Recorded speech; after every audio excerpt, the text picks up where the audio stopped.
ఎవరి కొరకు ఎందుకొరకు సాగించు పోరాటము ఇల్లు విడిచి పల్లె విడిచి ఎన్నాళ్ళు ఈ నరకము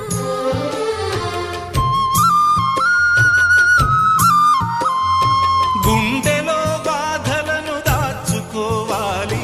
నా పోరు బాటలో నీ తోడు కావాలి పల్లెనే ఇల్లుగా నువ్వు చూసుకోవాలి పంచాది నిర్మలకు చెల్లెవనిపించాలి నీ మాట కాదందునా నీ తోడు నేనుండనా ఘడియ ఘడియల్లోన ఓ గండమై గడప దాటని బ్రతుకు సుడిగుండమై నా ప్రాణమా ఎడబాటు మనకున్నదా బ్రతుక